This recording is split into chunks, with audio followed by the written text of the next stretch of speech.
las mismas convicciones que siempre todos les conocimos, pero tiene una capacidad de diálogo y de abrirse a escuchar como la política necesita. Es para los argentinos, además, un presidente singular del Uruguay, porque fue capaz de volver a unir Argentina y Uruguay en un momento en que los argentinos y los uruguayos nos mirábamos de reojos. Y él, con una enorme generosidad y una gran apertura, volvió a abrir las puertas para que argentinos y uruguayos volvamos a abrazarnos, en un tiempo en que andábamos con problemas. Fue además, en un tiempo, a mi juicio, maravilloso de América Latina, un actor central para que la América Latina se una, para que la América Latina crezca y para que la América Latina enfrente a la globalización unida, preservando los intereses del continente antes que otros intereses. Pepe es un ejemplo de democracia. Nadie como él puede dar expresión en carne propia de lo que se padece en falta de democracia y de lo que se disfruta en la democracia. Y como ha padecido esa falta de democracia, ha sabido hacer una gran democracia de puertas abiertas, de oídos abiertos y de puntos de encuentro donde los desencuentros aparecieron. Ya a esta altura de los acontecimientos, Pepe no es un político, aunque lo sigue siendo. Es alguien, además, que nos invita a reflexionar cotidianamente sobre el tiempo que nos toca vivir. Algunas de sus frases en mí se quedaron atrapadas para siempre. Esa crítica a la sociedad de consumo que nos lleva siempre a consumir más y a tener más, y que él dice que cada vez que tenemos más nos complicamos nuestras vidas, y nos da una recomendación que yo siempre repito: hermano, en la vida hay que andar liviano de equipaje. Uno camina mucho más fácil, liviano de equipaje, sin tantas fortunas, sin tanta riqueza, y viviendo con lo que hace falta, con lo necesario para ser feliz. En esa frase, que es un alegato, es el mejor alegato que escuché contra la sociedad de consumo, hay también una forma de encarar la vida de Pepe, que supone encarar la vida desde el amor, desde el afecto, desde la apertura. Eso no significa que pensemos todos igual, significa que podamos convertir lo que puede sonar desafinado en una sinfonía, donde todos podamos matizar las diferencias para buscar puntos de síntesis y que las disidencias se conviertan en armonía y que suenen mejor. Por esos motivos, cuando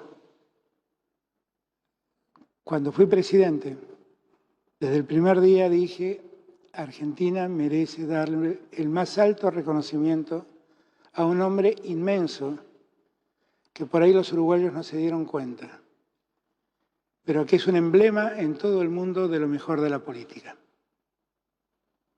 Por su conducta, por su ética, por sus convicciones, por su compromiso siempre con los más humildes. Y así lo hice. Y a comienzos del año pasado ordené darle esa distinción con argumentos y fundamentos muy cuidados que con Vilma preparamos y escribimos,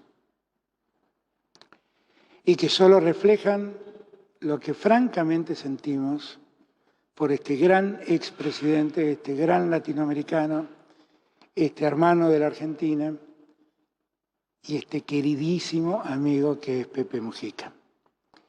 Así que, Pepe, recibí en esta distinción no el reconocimiento de tu amigo Alberto, Esta distinción es el reconocimiento del pueblo argentino a lo maravilloso que ha sido tu vida, a todo lo que diste, a todo lo que te das, a tu generosidad y a tu grandeza.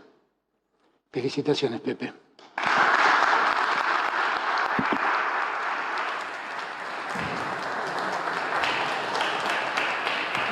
Conforme entonces con el decreto firmado por el señor Presidente de la Nación, el Estado Nacional hace concreto en este acto el reconocimiento al expresidente de la República Oriental del Uruguay, José Alberto Mujica Conrado, a través de la entrega y colocación de la condecoración de la Orden del Libertador José de San Martín en el grado de collar.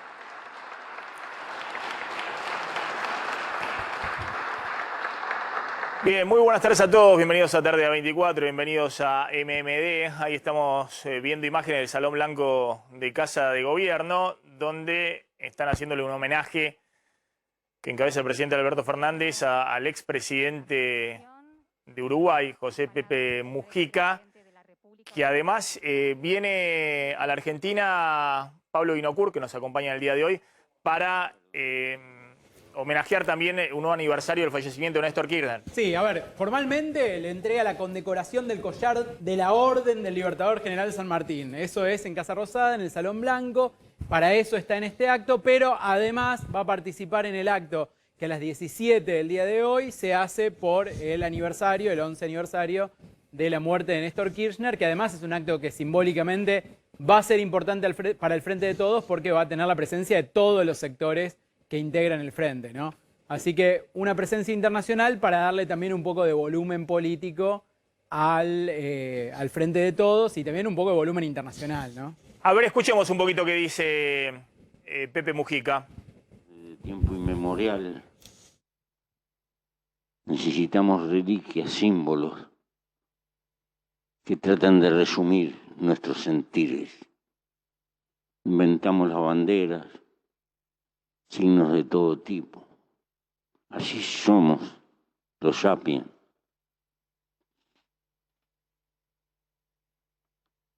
Y en realidad, mi amigo, le anduve disparando 1 año y medio por lo menos, sacando el bulto.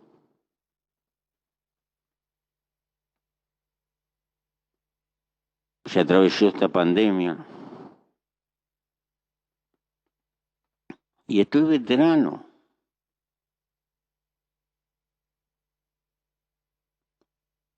Pero no quiero darle chance a la muerte. Ella vendrá a buscarme un día de esto. Pero yo no le voy a facilitar el juego. Porque con todos sus avatares, la vida es hermosa. Y hay que tener conciencia que se nos está yendo. Que probablemente venimos de la nada y a la nada volvemos. Y por eso, respecto a todos los humanos que tienen definiciones religiosas, porque las viejas preguntas, ¿cuál es el sentido de la vida? ¿Dónde empieza, dónde termina? Son eternas y permanentes.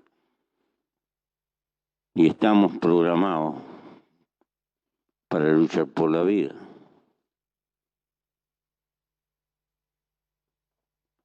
Pero como es algo cotidiano...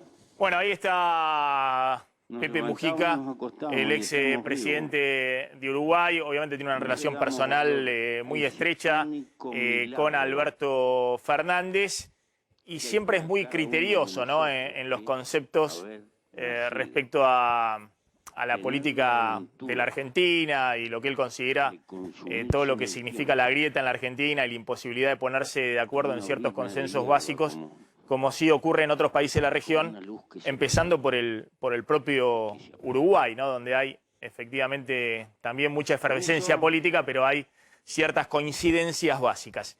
Ya vamos a volver ahí con el acto, me avisan cuando haya algún tipo de definición también política de Mujica, que siempre es muy interesante escucharlo. Vamos a arrancar con esto.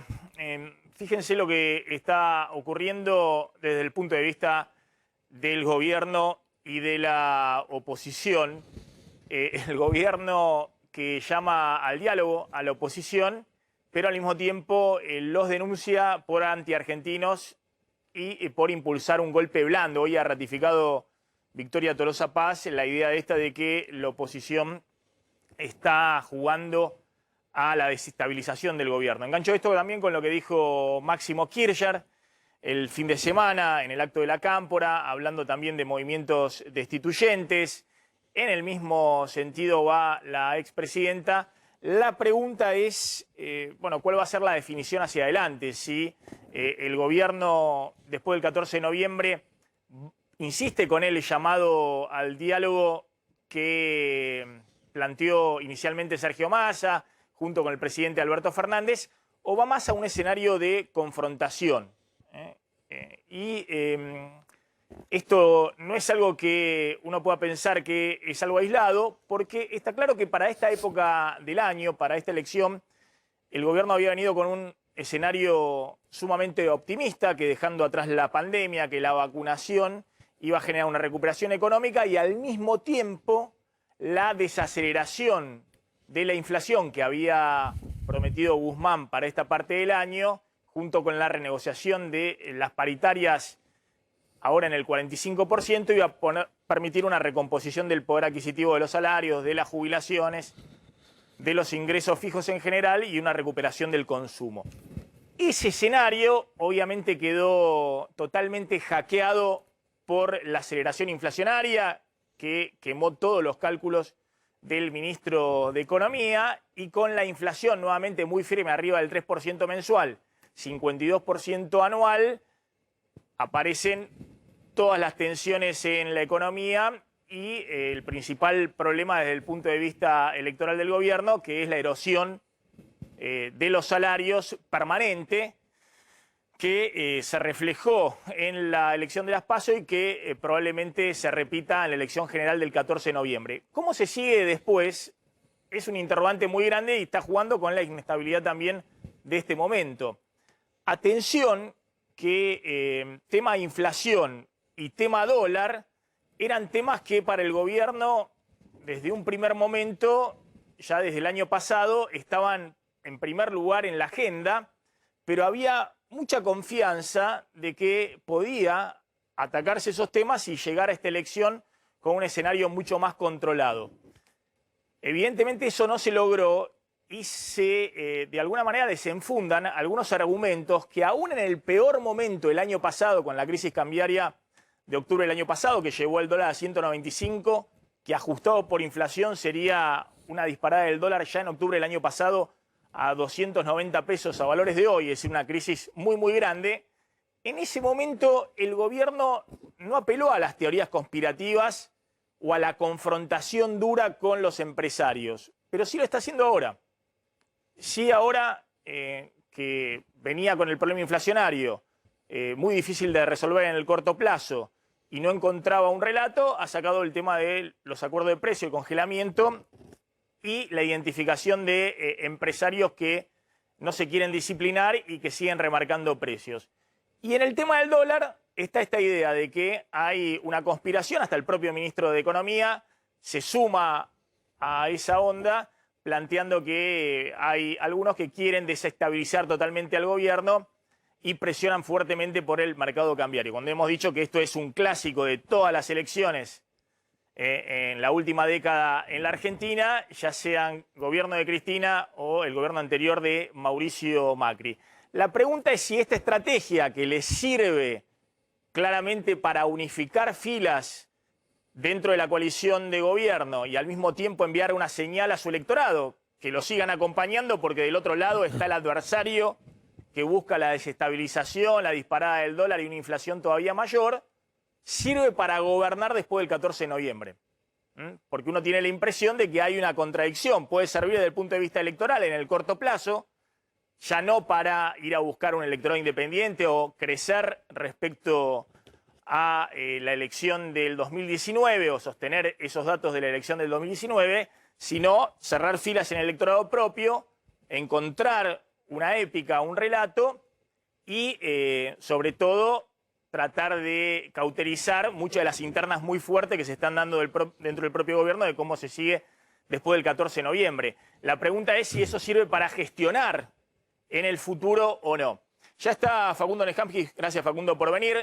Como les decía, Pablo Vinocur nos va a acompañar en el día de hoy. ¿Qué está pasando ahora en el mercado cambiario, Claudio? Un mercado que otra vez se recalienta porque tenemos un dólar paralelo, el llamado Blue, en 197 pesos. Esto es un peso arriba del cierre de ayer, con lo cual en esta semana, todos los días, por lo menos hasta ahora, ¿no? Tenemos una suba del tipo de cambio ahí en el mercado marginal que da cuenta de una exacerbación de la dolarización, tanto de fondos internacionales como de inversores locales, y por eso, además del dólar paralelo que se va para arriba, el llamado contado con liqui libre, ahí donde no interviene el Banco Central, en este momento está entre 200 y 202 pesos, o sea, todavía más arriba que el dólar paralelo, que ahí es un mercado, digamos, totalmente en blanco, digamos, no es un informal, un mercado negro, sino en blanco, que no lo controla el Banco Central, sino que operan a través de bonos y acciones, inversores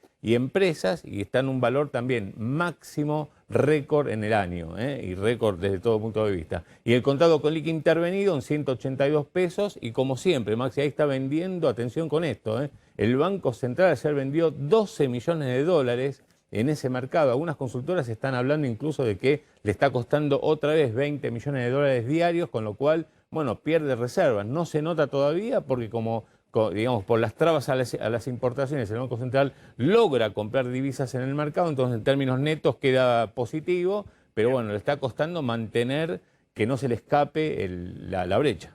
Facundo, ¿cómo ves esto que evidentemente es una estrategia electoral, pero la pregunta después es si no es una estrategia de gestión, si después del 14 de noviembre se sigue con esto como estrategia de gestión, que obviamente desautoriza la propuesta de Sergio Massa o del propio Alberto Fernández del diálogo finalmente y la mesa de consenso y el llamado a la oposición? No, a mí me parece que estrategia de gestión todavía no hay. No hay en términos de una estrategia de gestión post elecciones del 14 de noviembre, porque todavía no se definió cuál es la fuerza o el sector que va a tener más peso dentro del peronismo después de esa elección, ¿no? No está claro quién va a tomar las decisiones, si es que se define que alguien tiene preponderancia sobre el resto para la toma de decisiones en el gobierno. Hasta ahora pareciera ser que no la hubo. O sea, la hubo en la primera parte del gobierno, donde Alberto Fernández claramente, digamos, tomó el bastón de la lucha contra el COVID-19 en la primera parte del 2020. Después, cuando su imagen empezó a caer, empezaron las cartas, los funcionarios que no funcionan y demás. A partir de ahí quedó una interna solapada que se puso a carne viva después de la derrota en las PASO. Hoy sí yo leería todo lo que pasa en el oficialismo y en la oposición en clave de campaña electoral. Y a mí me parece que ahí hay una estrategia que se va, digamos, perfilando cada vez más, que no sé si es acertado o no, lo podemos evaluar, lo podemos discutir, dentro del Frente de Todos, que tiene que ver cómo tratar de hacer una especie de operación torniquete para perder la menor cantidad de votos posible y eventualmente tratar de sumar algunos otros. ¿Cómo veo yo el giro? Que es un giro no fácil, que es como girar un transatlántico, ¿no? No es como girar un botecito de goma. Pasamos de la campaña del sí del optimismo, que todavía sigue vigente, a una campaña de polarización y, en mi opinión, va a terminar perfilándose como una campaña que apele al miedo. Es decir, ¿cuál es la característica principal de esta elección? Que la sociedad se olvidó del 2019, muy rápidamente. Porque, digamos, el partido que gana la elección, o la fuerza que gana la elección, es la misma que hace 2 años. Sí, mostramos los datos a principio de semana de tu última encuesta, que siempre seguimos, la de quién cree que es el responsable de la crisis económica. Y hoy casi el 60% dice el gobierno y creo que 32% dice Mauricio Macri. Bueno, ahí no olvido. Esto era justo al revés. Era justo al revés. Al inicio del gobierno de Alberto Fernández o al inicio de 2020. Es muy poco el tiempo. Entonces me parece que el gobierno va a tratar de recuperar votos a través de la estrategia de, ojo, si los votás, vuelven. Si los votás, pueden volver. Hay que tener en cuenta algo, Pablo, una cosa muy importante. Estas disputas electorales no son por todo el electorado. Ustedes me pueden decir, leyendo lo macro, lo general. Ah, bueno, pero esto no tiene efecto. No, estamos hablando de 3 puntos, 4 puntos, 5 puntos. Es una franja de la población a la cual uno tiene que llegar con este discurso. Ahora, por eso, quiero enganchar esto que vos planteás, que como estrategia electoral sirve. Vos decís que incluso se puede trasladar para después del 14 de noviembre. Yo vengo contando que claramente a Guzmán se le quemaron los papeles incluso dentro del gobierno, digamos. Esta idea de desacelero la inflación y eso me genera un efecto en el año electoral, ingreso que me impulse el consumo y que cambie el humor social, no se dio. Y estamos con 52% de inflación, con tarifa congelada y con un tipo de cambio que anclaste totalmente en los últimos 6 meses, que Guzmán no quería hacer y que tuvo que hacer porque si no, no tendría 52% de inflación, sino que sería más alta. Vas a un acuerdo con el fondo que te exige tocar el tema tarifa y tocar el tema tipo de cambio. Con lo cual el mejor escenario posible, vengo contando, y Guzmán tiene que ser muy claro a los decisores políticos de la coalición, en los próximos 6 meses es más inflación y un escenario que con una aceleración de inflación golpea sobre el ingreso real de la población nuevamente. Por lo menos en los próximos 6 meses Argentina va inexorablemente en el mejor escenario que estabiliza la situación, los dólares alternativos y demás, y llega a un acuerdo con el fondo, ese mismo acuerdo te acelera la inflación y te genera un escenario complejo desde el punto de vista del nivel de actividad los primeros 6 meses por lo menos, apostando de manera incierta que en la segunda parte del año puedan cruzarse nuevamente las curvas. Está claro que Guzmán va a tener un problema enorme si se ratifica el resultado de las PASO el 14 de noviembre, o si el resultado es todavía peor para el oficialismo, porque es el primer candidato a ser el principal culpable de la derrota del oficialismo, ya lo expresó Cristina en su carta, y eso se va a potenciar mirando los números fiscales de lo que ha ocurrido y que vengo contando siempre, y sobre todo mirando los números electorales. Ahora, ¿cómo sigue para adelante? Me interesaba hablar también con Raúl Timerman. Gracias, Raúl, por atendernos como siempre, muy amable de tu parte.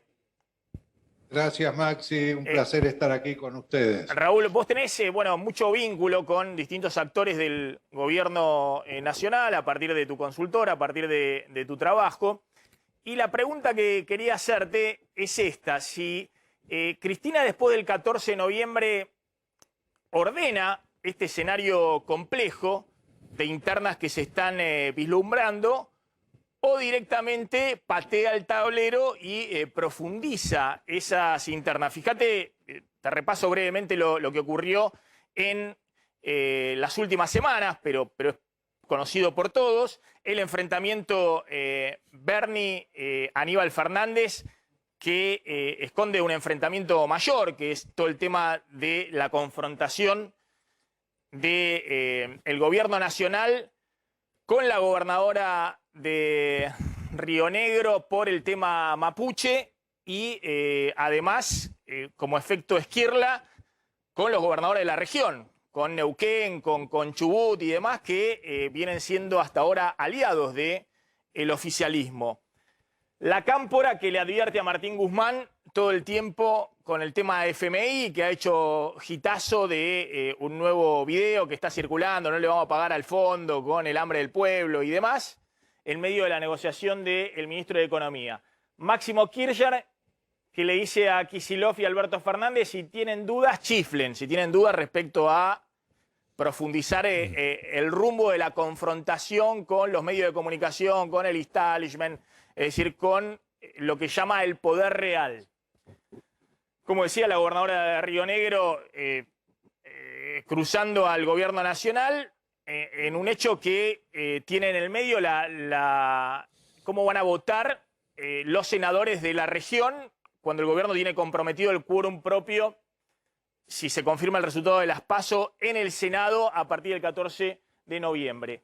Y otro de los aliados, entre comillas, en el Congreso, no desde el punto de vista de la política nacional, Juan Schiaretti, que ha encontrado la fórmula para tratar de recuperar capital político en Córdoba frente a Juntos por el Cambio, que es pegarle a Cristina Fernández de Kirchner, al kirchnerismo y todo lo que se parezca a la letra K. Y salió muy duro esta semana con el tema de que el gobierno nacional con el kirchnerismo beneficia vía subsidios a los porteños, al Gran Buenos Aires y demás. Y ojo, insisto con este tema, ¿no? Porque Schiaretti, más allá de su propia lógica política en Córdoba, era parte de los partidos o los espacios políticos que en el Congreso muchas veces acompañaron en estos 2 años al oficialismo. Raúl, contame qué pasa después del 14 de noviembre con esto. Evidentemente, así no podés gobernar en esta lógica de confrontación, de división interna, incluso dentro del peronismo que no es kirchnerista. ¿Cómo estás viendo que esto sigue? ¿Cristina ordena todo este frente, asume un nuevo liderazgo? ¿Cómo sigue después del 14 de noviembre esto? Bueno, la pregunta duró 7, 8 minutos. Vos fijate una cosa, Máximo, seguí la pantalla de A24 y vas a ver que la térmica está subiendo.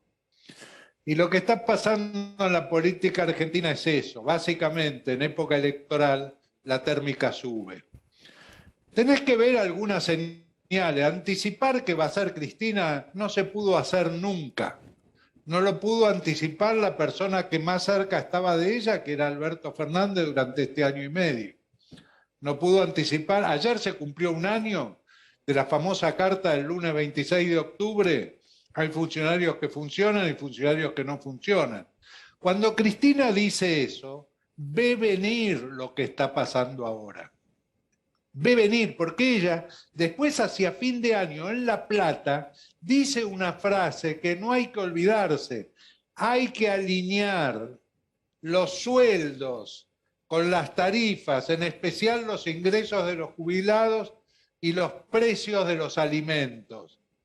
O sea, se anticipa muchísimo. Respecto a uno de los temas que vos planteás ahí, el tema de Río Negro, el tema de Río Negro empezó, gobernadora, usted no tiene derecho a nada. Y terminó como, gobernadora, van las tropas federales para ahí, un llamado de Alberto Fernández por teléfono de conciliación. ¿No ves la mano de Cristina ahí? ¿No ves la necesidad que tiene de los senadores? No te olvides que en este momento vos nombrás Córdoba. En Córdoba pierde un senador. Claro. Bueno, va a perder senadores en el país. Se le complica el Senado. En diputados se complica hasta el quórum de diputados. Vos te olvidaste de poner algo en la situación conflictiva con el gobierno. Vamos a dialogar, pero vamos a ir por la presidencia de la Cámara de Diputados, que dijo María Eugenia Vidal.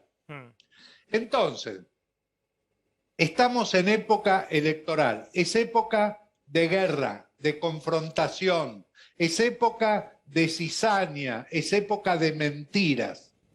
No hay que basarse en lo que está pasando ahora desde el punto de vista de la palabra, hay que mirar los hechos que ocurren. Y hay que mirar a un termómetro, y ahí estoy con Facundo, un termómetro que es la opinión pública, qué piensa la gente. Porque si no entendés lo que la gente te está reclamando, no le podés dar respuesta. ¿Y qué está reclamando? ¿Y qué está reclamando? ¿Qué está reclamando la gente? Que alguien gobierne, está reclamando eso. En los focus te apareció durante 1 año y medio. ¿Quién gobierna, Cristina o Alberto? ¿Quién manda, Cristina o Alberto? Ahora te aparece, ¿quién manda? ¿Alguien manda? Bueno, es interesante. Vos decís que, por eso yo planteaba, no está reconocido ni el liderazgo de Alberto ni de Cristina. No está claro quién. Bueno, ¿y qué está reclamando la gente? La gente está reclamando a alguien que se ponga al frente. Bueno. La gente no quiere incertidumbre, quiere esperanza. Y para que haya esperanza tiene que haber conducción. Hoy hay un video de 4 minutos y pico que está en un tuit de la Cámpora que se los recomiendo ver. Es una cantidad de fragmentos de discurso de Néstor Kirchner alrededor de su historia, de militancia, de intendente, de gobernador y presidente. Miren eso y díganme qué tiene que ver con este gobierno. Ahora, Raúl, justamente por eso te preguntaba, claramente te lo preguntaba si Cristina ordena o patea el tablero con esta idea, justamente. Me parece que hemos pasado de la idea de Cristina lo domina Alberto Fernández y marca el rumbo a una idea en la cual cualquiera, sea intendente, gobernador, secretario de un gobierno provincial, se le animan al presidente y a la propia Cristina. Así es, en época electoral. Vamos a ver qué pasa el 15 de noviembre. Vamos a ver qué pasa esa semana posterior. Acordate lo que pasó la semana posterior a las PASO. Desde el martes a la noche, la conversación entre ellos. El miércoles, la renuncia de los ministros adictos a Cristina. El jueves a la tarde, la carta de Cristina. El viernes, 10:30 de la noche, vos te enteraste de los cambios de ministro por un WhatsApp que te mandaron. Fue una semana violenta. Bueno, yo creo que se puede venir algo similar. Ahora, en este momento hay una figura nueva que yo le prestaría atención, que es Juan Mansur. No es lo mismo Santiago, casi digo Antonio, Santiago Cafiero, jefe de gabinete, que Juan Mansur, jefe de gabinete. Experiencias políticas diferentes, pesos políticos diferentes, historias, modo de ejercer el poder y apoyos. Ahora, hoy se juntan con los gobernadores del interior. Yo estoy seguro que Juan Mansur está hablando con los gobernadores peronistas, planteándoles, muchachos, ¿qué hacemos el 15? ¿Seguimos? Bueno, pero por eso, ¿y cuál es? Porque ahí, así como en algún momento un candidato importante del oficialismo que vino acá confesaba en privado, miren, si llegamos a perder en las PASO, jamás se imaginó semejante derrota, puede pasar cualquier cosa dentro de la dinámica, y verdaderamente fue una semana furiosa, muy complicada para Alberto Fernández, la que vos estabas describiendo. Ahora lo que plantean es, mirá, si perdemos por más votos o por una diferencia mayor el 14 de noviembre, lo mismo, puede pasar cualquier cosa o incluso puede haber un riesgo de ruptura. ¿Vos ves que está ese riesgo de ruptura presente? Cuando hablamos de ruptura... La ruptura no se... No. Hablamos de Cristina, pero también hablamos de los gobernadores. Cada uno hace su juego, de que Mansur vuelva a Tucumán y diga, miren, yo voy a proteger Tucumán y hacer mi juego, como han hecho en general los gobernadores peronistas cuando el gobierno nacional no estaba en su mejor momento en términos electorales, digamos, incluso en la experiencia del último mandato de Cristina. Bueno, eso depende. Yo no estoy en la cabeza de Mansur, digamos, por supuesto debería. Yo lo que te digo es, en función del conocimiento de los personajes y un poco las dinámicas reales. Después del 14, pase lo que pase, lo más posible es que se pierda igual que se perdió en las PASO. No cambió nada para que cambie el resultado. Lo que va a tener que suceder es que alguien va a tener que tomar el poder en el gobierno. Y eso es lo que el kit de la cuestión. ¿Va a ser Mansur? Yo creo que si encuentra el empoderamiento suficiente lo puede hacer. ¿Va a ser Alberto? Yo creo que Alberto tuvo muchas oportunidades para hacerlo y no lo hizo nunca, aún en el peor momento. Digamos, yo recuerdo cuando no quería que Santiago Cafiero sea candidato en la provincia de Buenos Aires porque lo quería en la jefatura de gabinete, y bueno, después de la elección acepta algo que es mandarlo a Santiago Cafiero al Ministerio de Relaciones Exteriores, que es lo mejor que puede encontrar. Yo creo que alguien va a tomar el poder después de... Tomar el poder significa empezar con las decisiones de gobierno. Indudablemente que en este momento hay incoherencia. No es que Roberto Feletti se juntó con Martín Guzmán, con Juan Mansur, con el presidente y preguntó, bueno, ¿cuáles son las instrucciones? ¿Qué tengo que hacer? ¿Tengo que ir a un acuerdo de precios? No hizo. Entró Feletti y dijo, vamos a un acuerdo. Los que estén de acuerdo con el acuerdo vienen y si no, viene la fijación de precios, por no usar la palabra congelamiento. Ahora bien, si hubiera habido un acuerdo, que faltó un porcentaje de empresarios pesado, pequeño, para que haya acuerdo, hubiera sido otro el discurso respecto a los empresarios. Como no Sí, hubo acuerdo, te digo de todas maneras, nosotros ya contamos acá que esos empresarios ya están adentro de Arcor y Molino, fundamentalmente, están adentro, le plantearon a Feletti estuvo de acuerdo. Bueno, vamos con esta lista de precios y retrotraemos al 1 de octubre hasta las elecciones y después vemos. Y es un poco eso. así es. Después siguieron Todo de largo. transitorio, Máximo. Después siguió todo de largo. transitorio. Después siguió de largo la lógica de la confrontación por este también tema electoral, pero digamos. El gabinete de ese viernes es un gabinete transitorio. Te hago la La última. aplicación de precios es una aplicación transitoria. No, obviamente. Todo es... Te hago la última referido a lo que viene, ¿no?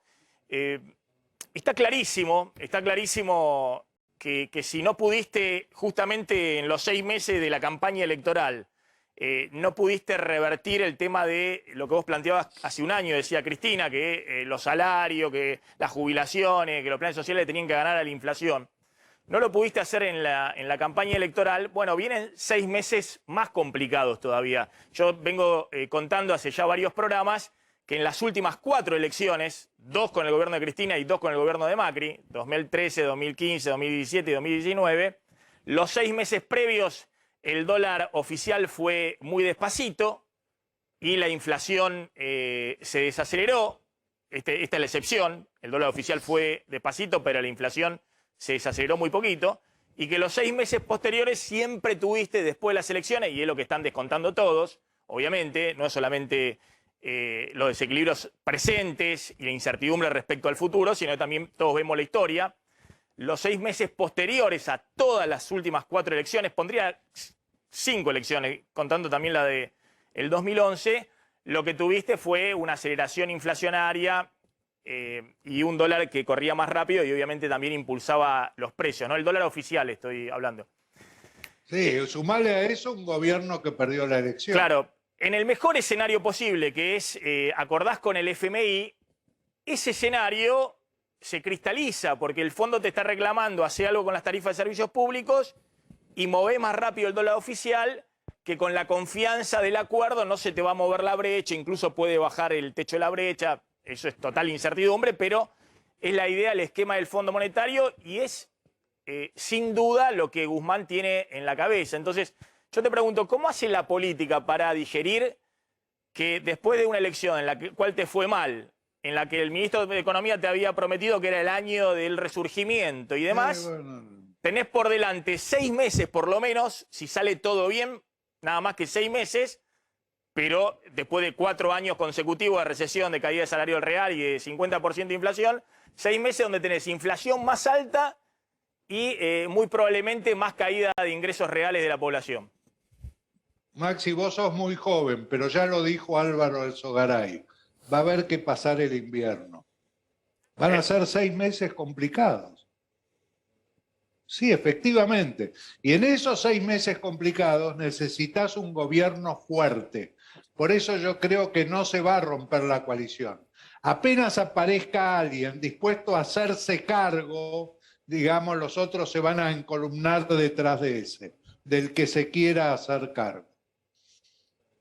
Bien, a ver, lo tengo acá a Facundo Nescanqui y cierro el tema con esto, a ver si coincide. ¿Vos también crees que se va a hacer cargo a alguien, que el gobierno va a encontrar un rumbo, que va a terminar ratificando esto del acuerdo con el fondo, de 6 meses difíciles, de más costo político después del año electoral?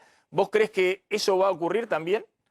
No, para complementar el análisis muy interesante que hace Raúl, a ver, lo que el planteo, la duda, mi interrogante es que esas diferencias que hay hacia el interior del Frente de Todos no son solamente de estilos o de, psicológicas, de personalidades, de quién conduce y quién no conduce, sino que también uno ve que hay diferencias ideológicas en algún sentido sobre lo que hay que hacer. Y además hay un desbalance en el peso que tiene cada uno dentro de esa coalición. A ver, Alberto Fernández tiene un peso porque es el presidente, pero Cristina Fernández tiene un peso porque tiene el liderazgo electoral, que es una diferencia en términos de acciones dentro de esa sociedad muy importante. Y uno, en general, digamos, no asocia el ideario o el paradigma sobre el cual se posiciona el kirchnerismo, que digamos, lo fija Cristina y sus seguidores lo siguen, en el marco de un acuerdo con el Fondo Monetario Internacional. Yo te digo, no sé cómo... O de, como dice claro. Raúl, de pasar el invierno. Entonces, yo no sé cómo la van a vender políticamente, pero es muy difícil, cuando la situación está mal, le pasa a todos los gobiernos, no encontrar un enemigo, no encontrar un adversario y empezar a poner los problemas en el enemigo, en el adversario y demás. Porque yo coincido con De hecho, Raúl. lo que estamos viendo ahora en la campaña electoral, pero ¿cómo hace después? El enemigo no puede ser el fondo porque vas a firmar el acuerdo con el fondo.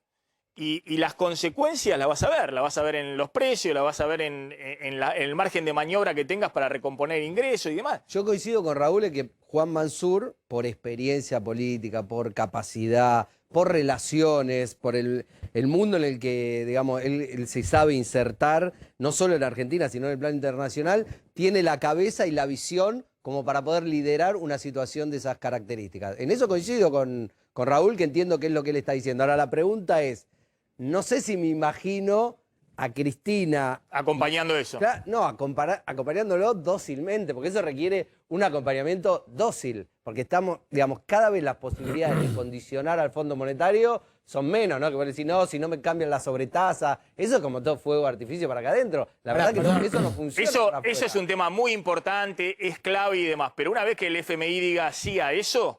Después viene lo complicado desde el punto de vista político, que son, claro, la implementación fiscal, monetaria. De esas características. Entonces la pregunta es, ahora, Facundo, ¿Cristina se banca un programa de esas características? Mi intuición, que siempre lo digo, es, a veces parece que va a girar, yo digo girar para usar la contraposición con Perón, ¿no? Parece que va a girar hacia la derecha, pero siempre el kirchnerismo gira hacia la izquierda, siempre, nunca medidas impopulares. Es muy difícil encontrar en 12 años de kirchnerismo medidas impopulares. No digo todas medidas bien hechas, pero medidas impopulares es muy difícil identificar. Cierro con Raúl. ¿Coincidís con eso? Totalmente, sí. Digamos, van a tener que enfrentar complicado. una contradicción de pensamiento. Van a tener que enfrentar... Lo que Facundo plantea es, seguramente yendo por este lado se puede encontrar la solución, pero el kirchnerismo no está acostumbrado a ir por ese lado. Entonces va a haber un conflicto en el pensamiento y lo van a tener que resolver. Y sí, lo van a tener que resolver. Yo lo que creo que va a cambiar mucho, hay un personaje que para mí es muy importante en términos de cómo se conduce esto hacia el futuro y que no lo hemos nombrado una sola vez en esta conversación, que es Sergio Massa. Sergio Massa tiene un rol a cumplir ahí. ¿Por qué? Porque Horacio Rodríguez Larreta quiere ser presidente. Eso está clarísimo. Quiere ser el candidato a presidente de Juntos, todos juntos, de quien sea, el candidato a presidente. Si quiere ser el candidato a presidente, se va a sentar a conversar con Sergio Massa, por lo menos, ¿qué hacemos con el tema del acuerdo con el fondo para que salga con la aprobación de la amplia mayoría de las cámaras? Y ese yo creo que es una puntada de inicio hacia una nueva situación. Rodríguez Larreta quiere ser presidente y además está muy firme con el concepto de que el problema principal no es llegar, sino después gestionar. Es decir, tiene la idea, porque además lo tienen los que están alrededor de Larreta y que la han vivido en carne propia, qué sé yo, desde Rogelio Frigerio hasta Monzó y obviamente la tropa propia de Larreta, de que más allá de llegar, si querés llegar al gobierno tenés que saber cómo gestionar, y la gran crítica que le hacen a Mauricio Macri. Ahora, déjame decirte simplemente una cosa respecto, por eso creo que el problema principal no va a ser la oposición, sino el propio gobierno, que es un poco lo que estamos hablando, de cómo se planta Cristina. Sergio Massa, cuando fue jefe de gabinete de Cristina, en una situación complicada donde se venía después la crisis financiera internacional y había varios en el gobierno que le estaban avisorando, hicieron que Cristina fuera a tocar la campanita a Wall Street con la idea de reorganizar y terminar de cerrar el tema fondo buitre y que la Argentina pudiera acceder al mercado de capitales nuevamente. Es decir, que Cristina hiciera los deberes. todos se olvidan, pero Cristina fue con un equipo de economistas que no vale la pena mencionar ahora, que hoy están trabajando en el sector financiero. Los rubios le llamaba Moreno. Fue a Wall Street y tocó la campanita en el New York Stock Exchange, es decir, el mercado de acciones de Wall Street. Después todo quedó en la nada porque efectivamente llegó la crisis financiera internacional y obviamente Argentina no tenía ninguna posibilidad de... ¿Qué veía ahí Cristina? ¿Qué había entendido? Después hizo un intento también Axel Kicillof cuando fue ministro y empezó a ordenar los juicios con el CIAD y el Club de París y demás. Y de nuevo quedó trunco sobre el final del gobierno de Cristina con el tema de fondos buitre. ¿Pero qué había entendido Cristina? De que esa forma de acercarse al establishment financiero y hacer los deberes le podía traer un rédito desde el punto de vista de acceder al mercado de capital y levantar la restricción que ya estaba empezando a pesar desde el punto de vista de los dólares y también de la restricción fiscal. ¿Cuál es el problema que tiene hoy Guzmán, Alberto Fernández, Massa y todo? ¿Qué le pueden prometer a Cristina? ¿Un acuerdo con el fondo que te puede evitar una crisis mayor, pero que significa, desde el punto de vista de lo que contaba, en los próximos 6 meses o en el próximo año, una situación muy, muy compleja? Por eso lo que hablamos con Facundo Neskamsky. ¿Vos ves que puede haber un cierre de filas detrás de algo que va a significar por primera vez, como decía Facundo, un costo político adicional a todos los costos políticos que ya ha pagado el gobierno por la pandemia, por lo que sucedió este año con la economía y demás? Seguramente, sí. ¿Sí? Sí, seguramente, pero mira, yo te diría una versión del teorema de Baglini que se adapta a Cristina.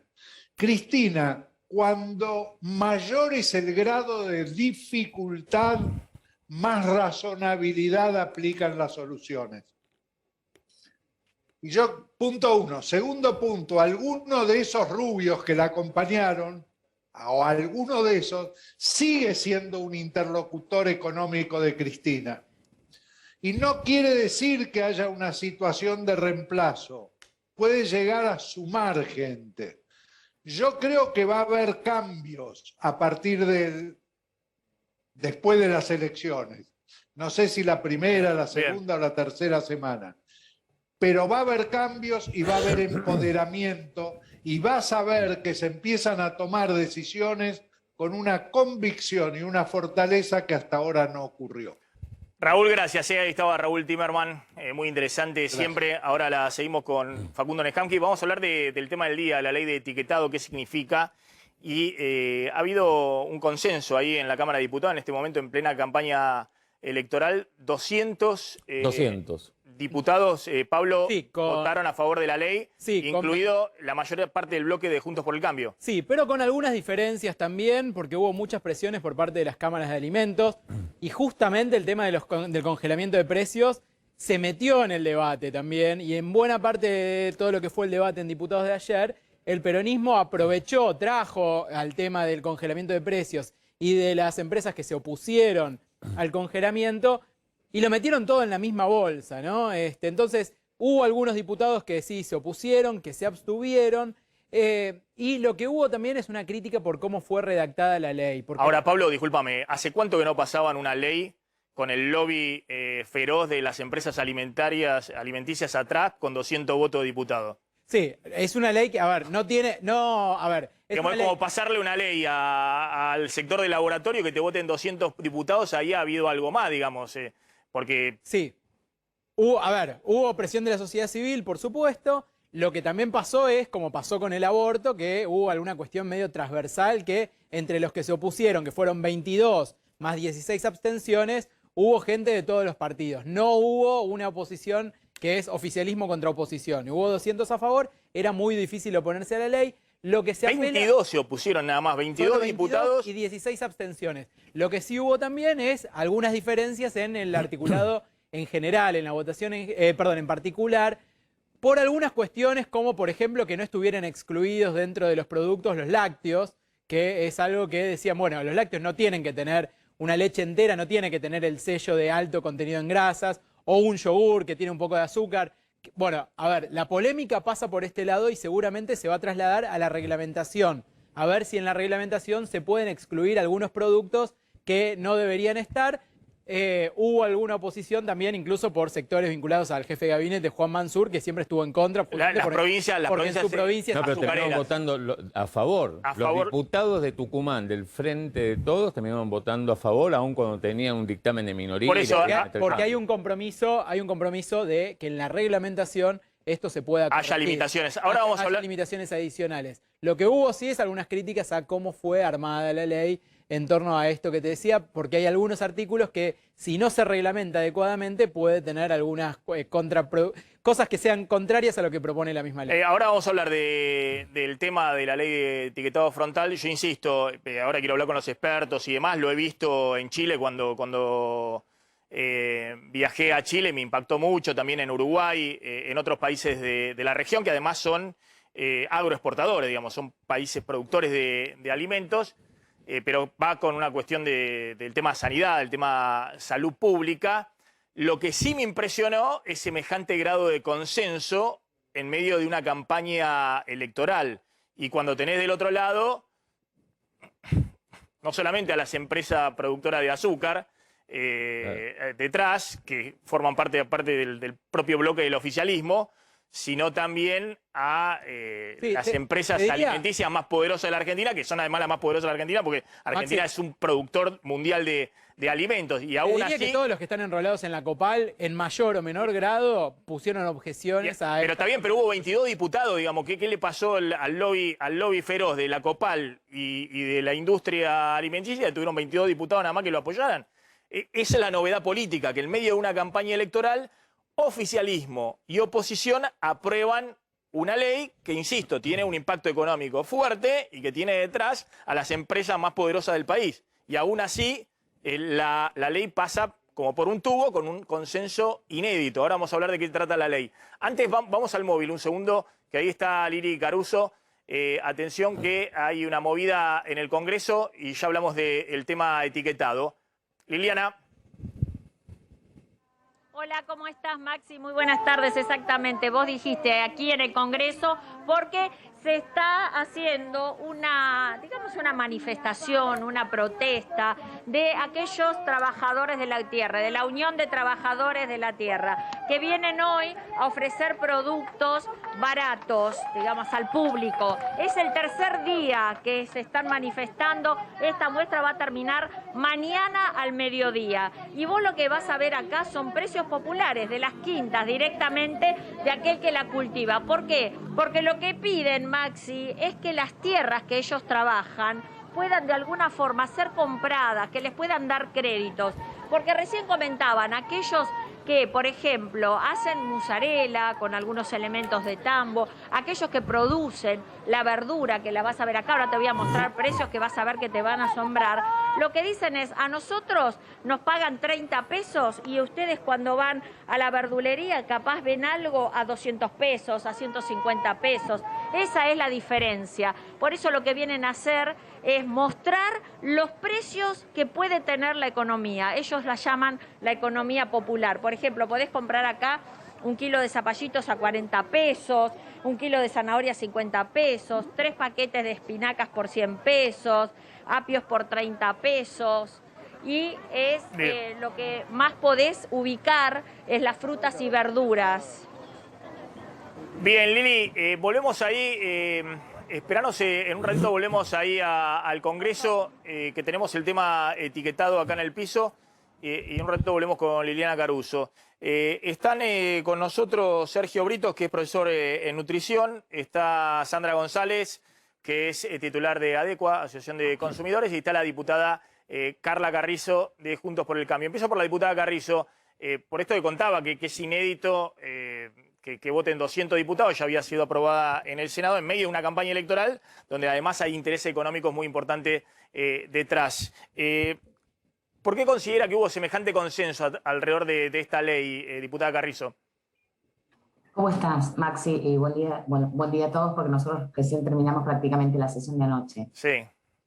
Creo que el consenso tiene que ver con que no hay discusión de que es necesaria la ley. Es decir, que es necesario empezar con un enfoque nutricional que no ocurre solamente en Argentina, sino en el mundo, que es empezar a traer información efectiva para garantizar un poquito el cuidado frente a la góndola, de lo que elige un ciudadano. Porque la verdad que está probado que cuando uno va a la góndola del supermercado, no es que falte información nutricional en los productos. Los productos tienen información nutricional, pero tienen la letra chica y solo el 13% de los consumidores lee la información nutricional. Entonces, este modelo que sea versión semáforo, ¿no? Verde, rojo, amarillo, o versión octógono, que es el sistema más de alerta, que es el octógono negro, ¿no? Con alto en grado. ¿Para qué? Para ordenar la información al consumidor y poder tener más información para elegir, digamos, qué está eligiendo a la hora de consumir un alimento saludable o no saludable. Por eso ese consenso en general, es decir, nadie discutía si avanzar en este enfoque era o no necesario. El problema era en la letra chica de la ley. Y ese es un poco el déficit. ¿Por qué?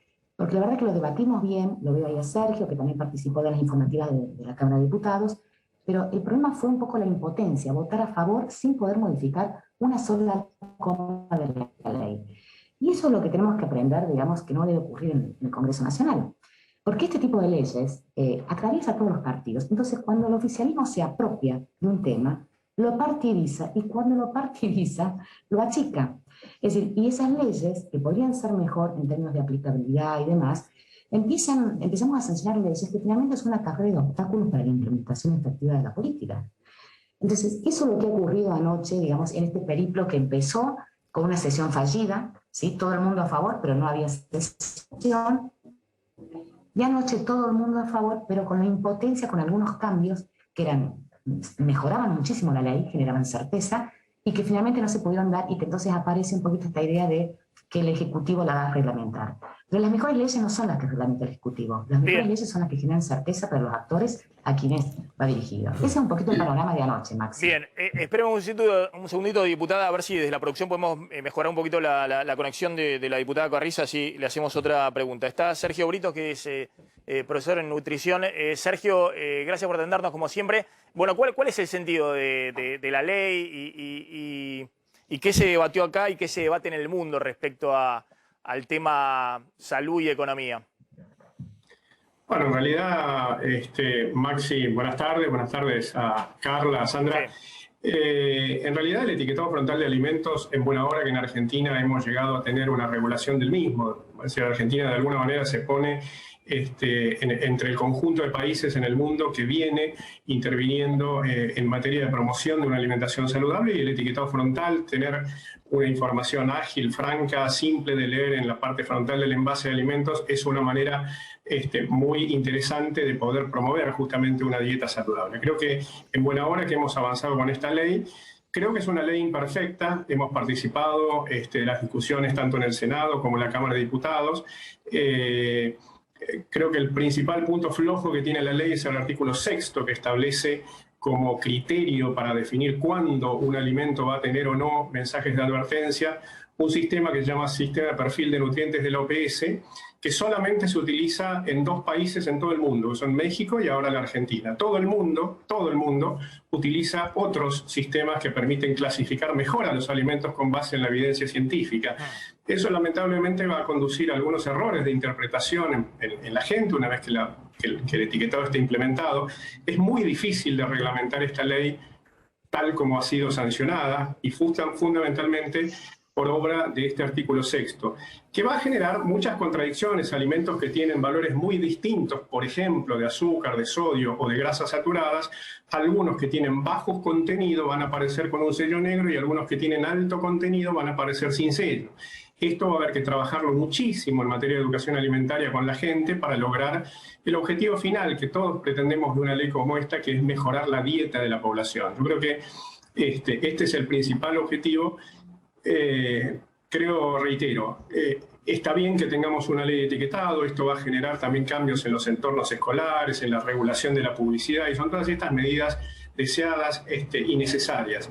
Pero tiene esta ley lamentablemente algunos defectos que no van a ser fáciles de subsanar y que van a requerir obviamente medidas complementarias una vez que la ley se reglamente. A ver, Claudio, y vamos con Sandra González, puntea cuáles son los requisitos principales, las 7 claves de Las 7 ley. claves. A ver, número 1, la obligación de, esta es la más famosa, ¿no? De etiquetar en forma de octógono negro con información de excesos de grasas saturadas, grasas trans y azúcares.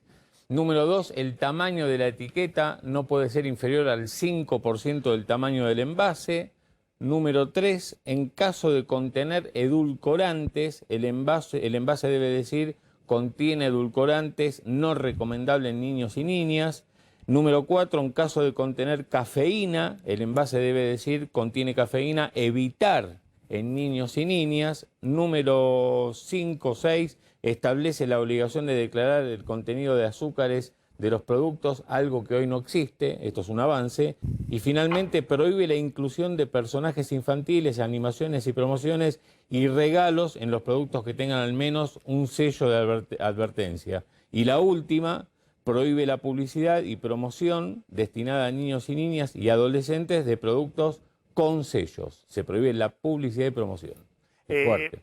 ¿Qué impacto tiene esto en el consumidor, Sandra? ¿Cómo lo estás viendo? ¿Qué tal? Buenas tardes, ¿cómo les va? Esto todavía no lo va a sentir el consumidor. El consumidor siente, si bien estamos de acuerdo con la ley del etiquetado, va a llevar mucho tiempo la reglamentación, no creo que sea fácil, me parece que hay varios temas a tener en cuenta y no creo que la reglamentación salga de hoy a mañana, esto estaría casi convencida. Y hoy el consumidor, la verdad, está pasando momentos sumamente complicados. Yo hace rato que vengo diciendo que hoy el consumidor, más que un consumidor, está consumido. Y realmente hoy no sé si el que va a comprar va a estar mirando eso. Hoy vamos a tener que trabajar en muchas campañas de educación, porque el que va a comprar hoy mira el precio. Lo primero que mira es el precio y qué es lo que puede comprar, dónde lo puede comprar y cómo lo puede comprar. Lo que no quiere decir que esté bien trabajar sobre la ley. Lo que pasa es que la coyuntura que estamos viviendo en este momento es sumamente complicada. La sociedad en líneas generales, hay mucha gente que sabe o entiende de la ley de etiquetado y obviamente hay una gran cantidad de gente que vive problemas estructurales que son terribles. Todos sabemos que hoy los precios están como desmadrados. Entonces, hoy al consumidor le cuesta comprar, le cuesta llegar a una canasta de alimentos balanceado, porque hoy no hay que uno pueda decir, bueno, voy a comer, tengo una dieta saludable. Al contrario. Claro, come lo que puede. La gran parte de la población come lo que puede. Ahora, vuelvo a Sergio Brito. Yo tuve una experiencia personal cuando fui a Chile, y creo que la última vez también pasando por Perú, por el free shop, que te querés comprarla porque en Chile sobre todo es exuberante el tema de los chocolates, las golosinas, cómo los presentan en las góndolas. Pero claro, este etiquetado negro es muy agresivo. Y cuando uno dice, bueno, le compro para los chicos esto y lo otro, cuando vos ves, porque dice exceso de grasas, es perjudicial para la salud, es muy fuerte, muy fuerte. Y en cierta manera te disuade. Obviamente, me imagino que acá este tipo de regulaciones obviamente existen para enviar incentivos al mercado, por ejemplo, para hacer alimentos más sanos, digamos, para que las empresas obviamente tengan que reevaluar sus estructuras de costo y producir, es una señal que se envía para que el mercado redefina. Y al mismo tiempo el tema del sistema de salud, de los costos del sistema de salud, que esto se evalúa obviamente en todos los países del mundo. Si vos tenés más gente con diabetes o con problema cardíaco, de obesidad, lo que fuera, esos son miles y miles de millones adicionales que presionan sobre el sistema de salud y en última instancia sobre los contribuyentes y demás. No sé si hay algún tipo de estimación, Sergio, de de cuál puede ser el impacto respecto a la salud, a los casos principales de obesidad y de enfermedades derivadas que hay en la Argentina. Bueno, no, en realidad no hay ninguna evaluación a priori de cuál puede ser el impacto, Maxi. Vos mencionaste Chile. Chile es probablemente el país de América Latina que tiene más experiencia en esto. Hace 5 años que ya vienen implementando el esquema de etiquetado frontal de alimentos. En Chile hoy hay más obesidad que la que había antes de implementar el sistema. Y si bien se han producido algunos cambios positivos, disminuciones en el consumo de bebidas azucaradas o disminuciones en el consumo de algunos alimentos con exceso en el contenido de azúcares o sodio, lo que no se ha modificado, y no es fácil que se modifique, es la calidad de dieta y lo que nos pasa en términos nutricionales. En Argentina hay 26 millones de personas que tienen sobrepeso hoy en día, de acuerdo con datos oficiales. Y el problema en materia de malnutrición por exceso en Argentina no es tanto, sinceramente, Maxi, las golosinas de los free shops, sino fundamentalmente el acceso de más del 41% de la población pobre que tiene a alimentos saludables, como mencionaba Sandra. Y eso no se modifica, lamentablemente, por la ley de etiquetado, lo cual no quiere decir que la ley sea mala. Al contrario, está bueno, vuelvo al principio, que esto exista. Pero para modificar la calidad de dieta, para disminuir el costo social que implica el sobrepeso, son necesarias muchísimas otras medidas que tienen que ver con el precio de una canasta saludable. Según estimaciones nuestras, a precios de octubre, la misma canasta que mide el INDEC en términos de canasta básica de alimentos, si uno la transforma en una canasta saludable, cuesta 47.000 pesos para una familia a principios de octubre. Es decir, ahí tenemos el principal, o uno de los principales factores que explican la malnutrición en nuestra población, el diseño nutricional de los programas alimentarios. Hace 2 años que se implementa el plan alimentar y no ha tenido modificaciones la calidad de dieta de las personas que reciben la tarjeta alimentar. Los comedores escolares tienen un diseño pobrísimo en términos de calidad nutricional, y todos estos aspectos, bueno, obviamente merecen otra discusión en términos de otras políticas alimentarias que hoy en día no tenemos vigente en Argentina. Es muy interesante lo que plantea Sergio, muy interesante. Uno tiene la impresión de que, claro, comer saludable sale caro, ¿no? Y en la Argentina hoy, cuando hay esta sustitución, digamos, de carne por harinas o de lácteos por lo que sea, por digamos, grasa. Claro, todo el tema de grasas y demás. Pero claro, también pensaba que debe haber una tendencia mundial también a comer cada vez más con aditivos, con cosas sabrosas, con cosas que te enganchan con la alimentación. Y eso se ve muy, muy claramente a través de las publicidades y de los productos que se lanzan permanentemente al mercado. Disculpase un segundo, Maxi, sí. Con ese comentario que hiciste. Por supuesto que esa tendencia existe, pero en el caso de nuestra población tenemos muy estudiada la situación alimentaria de la población argentina.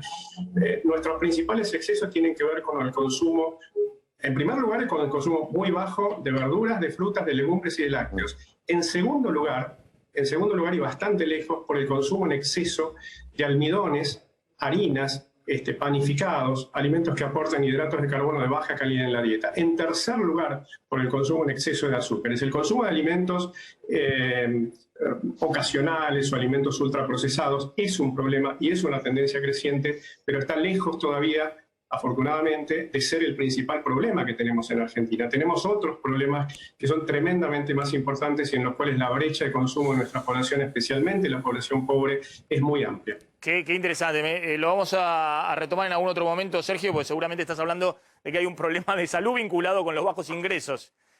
Totalmente. Que es distinto de los problemas que puede tener Estados Unidos, el primer mundo y otras sociedades. Les agradezco a los tres, muy amables a los tres. Seguramente vamos a retomar el diálogo en cualquier momento. Cambio de tema. Atención porque hoy se reúne el tema control de precios el presidente con los gobernadores para ver cómo se controlan las provincias. Lo encabeza Juan Mansur, va a estar Guado de Pedro también en esta reunión, en la cual van a estar, te diría, la mayoría de los gobernadores. Mira, te leo los nombres. Virtual o presencial, Axel Kicillof, Raúl Jalil de Catamarca, Bordet de Entre Ríos, Gildo Infran de Formosa, Sergio Silioto. Queda a confirmar Horacio Rodríguez Larreta, Gerardo Zamora, Jaldo, virtual, Jorge Capitanich, Gerardo Morales, Gustavo Valdés.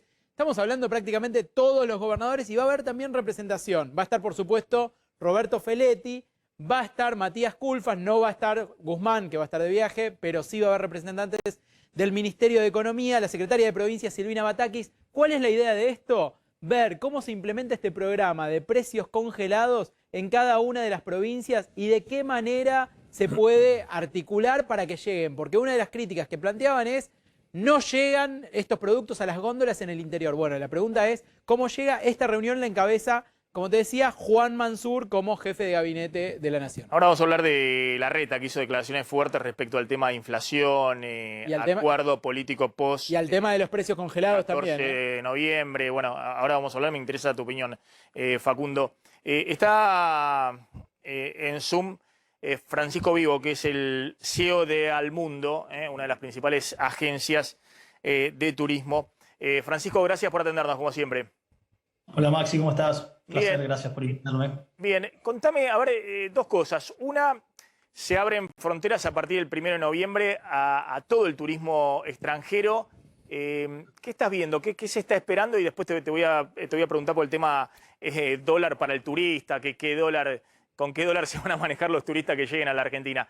Pero, ¿qué estás viendo a partir del 1 de noviembre con la apertura total de fronteras? Mira, la verdad que hay mucha expectativa, ¿sí? Por suerte ya la gran mayoría de las aerolíneas que operaban antes de la pandemia ya han confirmado las rutas, o sea que va a estar la disponibilidad para que cualquier argentino pueda viajar para el exterior o que para cualquier extranjero pueda venir para Argentina. Así que eso ya de por sí es una buena noticia. Yo creo que en lo que es el receptivo, o sea, el turismo de extranjeros hacia Argentina va a ser boom. 2019 ya había sido un muy buen año. Creo que las condiciones de la Argentina en cómo está hoy y cambiaria principalmente van a ayudar mucho a que el turismo receptivo repunte. Y en lo que es el argentino viajando al exterior, creo que bueno, ahí hay algunos desafíos claramente, como hablábamos, ¿no? Lo que beneficia quizá a nivel de cambiario para el receptivo, quizá no ayuda para el emisivo, pero también lo que es el tipo de cambio turista, que es el cambio al cual se compran los pasajes y viajes, hoy está conveniente respecto a lo que sería el cambio paralelo. Por lo tanto, también ahí creo que estamos en una posición de que los que quieran viajar al exterior, este es un buen momento, digamos. Vos decís lo primero y principal, que es que estén todas las líneas aéreas nuevamente funcionando desde Ezeiza o otros aeropuertos del país. Eso va a estar, digamos, a pleno, y eso es muy importante. Ahora, vos decís, claro, con un dólar a 180, 190, la Argentina queda regalada para el turismo receptivo. ¿Vos efectivamente estás previendo que puede haber ahí un boom, digamos, de que puede ingresar mucho turista extranjero a venir y gastar dólares a la Argentina? Definitivamente sí. Estamos viendo, nosotros somos, las empresas argentinas, somos parte de un grupo brasilero, ¿sí? Que cotiza en bolsa en Brasil, y ya lo que nos comentan desde allá, desde Brasil, el interés por Argentina es gigante. ¿Sí? O sea, el brasileño quiere venir a Argentina, quiere ir a Mendoza, quiere venir a Buenos Aires, al sur, quiere ir a todos los destinos de Argentina, y obviamente que hay un componente fuerte de la conveniencia económica de tipo de cambio. Sí, definitivamente. Así que yo creo que no va a costar en el receptivo en llegar a los volúmenes de 2019, que ya de por sí habían sido muy buenos volúmenes. Y el extranjero que va a venir, la gran pregunta, ¿no? Y es una discusión, me decían el otro día el Banco Central con los bancos, viendo a ver cómo se hace para alentar de que el extranjero que venga gaste con tarjeta de crédito. Pero bueno, obviamente va a tener un incentivo muy grande a venir con los dólares billetes para poder después venderlos a 190 pesos. ¿Cómo ves que se puede solucionar eso? ¿O cómo se contratan los paquetes que vienen de afuera? Eso sí, me imagino que se contratan vía tarjeta. Sí, a ver, definitivamente lo que es el viaje para posicionarse en Argentina lo compran en el exterior, los extranjeros. Después, una vez en Argentina, yo creo que acá escuché varias ideas por estos días de cómo hacer para que obviamente ese extranjero se vaya al mercado legal, al oficial. Todavía no escuché ninguna que esté implementada o que esté ya operativa, pero creo que ahí va a haber un gran desafío. Como sea, a nivel general, creo que es muy, muy sano que vuelvan los extranjeros, porque lo necesita toda la cadena de turismo. Creo que el desafío va a ser eso, ¿no? Cómo formalizar ese ingreso de dólares. Todavía no hay nada concreto, Maxi, que haya visto que ya esté operativo para tratar de hacer eso, pero hay muchas ideas dando vuelta por lo que escuché. El extranjero que viene fundamentalmente Buenos Aires, ¿qué hace? Mendoza, Salta, ¿cuáles son los principales destinos?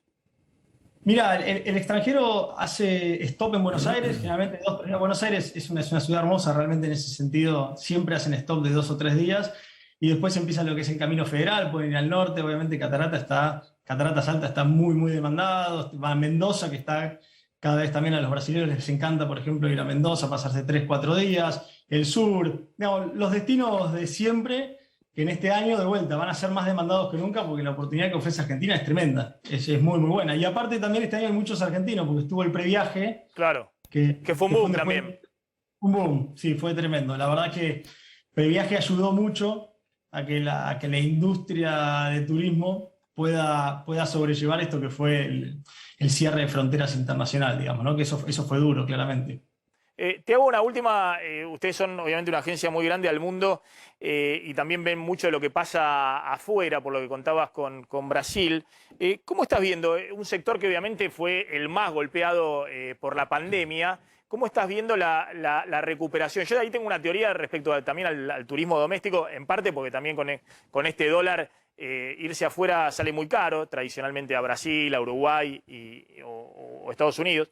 Pero además tengo la impresión de que mucha gente, después de lo que ha significado el encierro de la pandemia, no sé si vos estás en el negocio, me lo podés confirmar o rectificar, bueno, ha necesitado salir y volver a hacer turismo, y en el caso del argentino que por ahí, qué sé yo, tiene dificultades para ahorrar a largo plazo, digamos, una casa o hacer grandes compras, bueno, prefiere darse un gusto con la experiencia de lo que significa el turismo. Sí, Maxi, es así. Mirá, nosotros miramos siempre mucha información, encuestas. En cualquier lugar del mundo, una de las cosas que las personas decían que querían hacer primero es viajar.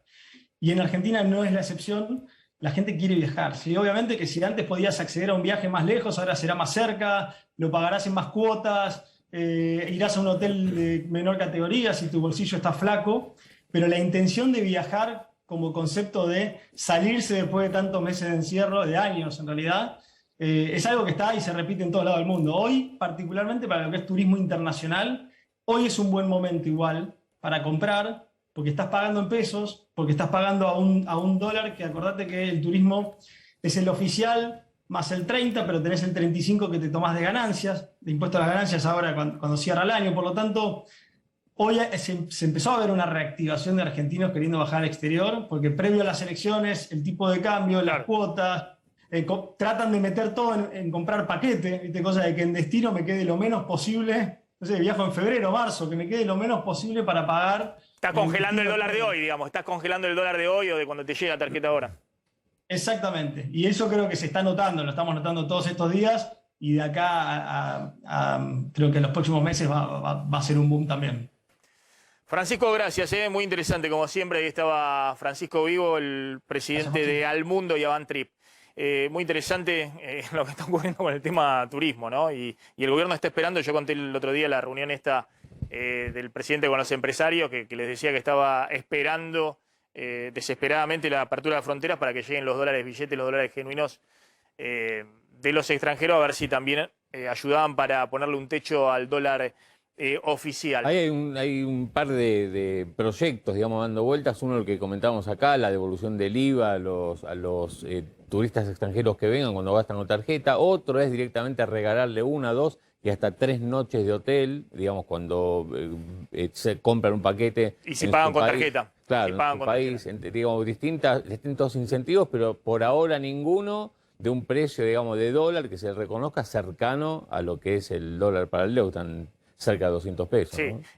A ver, ya vamos a hablar de Larreta, de lo que decía, fuertes declaraciones de Larreta. ¿Qué está pasando con el tema combustibles? Bueno. Que las petroleras vienen presionando, dicen que tienen un atraso de 15%, que es la suba del petróleo, más la suba del dólar oficial desde marzo. Hace 6 meses no suben los combustibles. Ojo que cuando yo decía, está con 52% de inflación, pero hay ciertas inflaciones reprimidas. Tarifas públicas. Cuando muevas un poquito más rápido el dólar oficial, muchos precios van a ir más rápido atrás de ello. Y te diría, el precio principal atrás del dólar oficial es combustibles. Que hace 6 meses le diste a YPF todos los aumentos, 8 aumentos le diste a YPF y atrás al resto de las petroleras hasta marzo, abril. Cuando empezó la campaña electoral, ahí frenaste y no hiciste ningún aumento, pese a la suba del petróleo en el mundo y obviamente el dólar oficial que siguió al 1% mensual. Bueno, lo que salieron fueron los empresarios de los dueños de estaciones de servicio, de lo que se llaman de las estaciones blancas, que son las estaciones sin marcas, advertir justamente que tienen un atraso de entre 10 a 12% respecto del precio justamente de la nafta, porque desde el mes de mayo que no aumenta el litro de combustible, dice que en el medio se le encarecieron los costos y que además de eso, que las petroleras no les están vendiendo combustible a las estaciones sin marca. ¿Y por qué no les venden? Y por un lado, porque las petroleras, por un lado, prefieren exportar. Y esperan descongelamiento después de la elección. Claro, prefieren básicamente exportar, y por otro lado, porque en el mercado mayorista de los combustibles, ahí sí aumentan los precios. Entonces, ¿qué quiere la petrolera cuando le va a vender a un estacionero estos blancos sin marca? Y le quieren justamente vender al mismo precio, más alto, el precio mayorista. Pero el estacionero, si compra el precio mayorista, no puede vender más caro que lo que regula el mercado. Tiene que vender al precio que no tiene cambio del mes de mayo. Con lo cual, por eso están advirtiendo que puede haber desabastecimiento, en principio en ese sector. Recordemos, es un sector con peso propio, es aproximadamente el 10% de las ventas totales de nafta se hacen en estas estaciones sin marca, tienen peso en la provincia de Buenos Aires, en el interior del país, no tanto acá en la capital federal. Y acá un repaso, Maxi, finalmente del tema precios, que es lo que vino ocurriendo. Entre enero y mayo el precio de la nafta aumentó 34,7% y desde ese momento, desde mayo, está el precio congelado, pero desde mayo para acá, y por eso se habla de atraso, bueno, el precio del petróleo aumentó 32%, del barril de petróleo. Recordemos, los dos componentes de ajuste de precios son el barril de petróleo y el dólar. Está Gabriel Bornoroni, que es presidente de SECHA, de la Confederación de Entidades de Comercio de Hidrocarburos y Afines de la República Argentina. ¿Qué tal, Gabriel? ¿Cómo anda? ¿Qué tal, Maxi? Muy buenas tardes, muy bien. Bueno, ustedes han salido a decir que puede haber desabastecimiento de combustibles.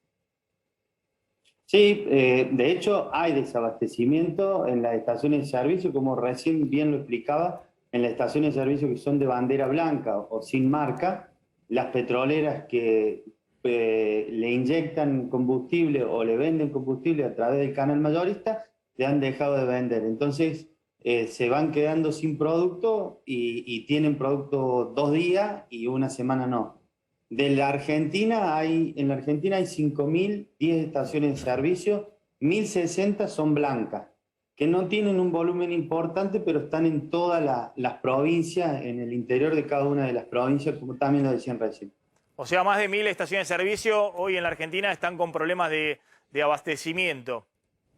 Efectivamente, y nosotros lo habíamos dicho, cuando el precio se congela, el primer síntoma de que no resiste más la situación son las estaciones de servicio blancas que no le empiezan a vender, y luego viene el cupo para las estaciones de servicio que son de bandera o con marca, ¿no?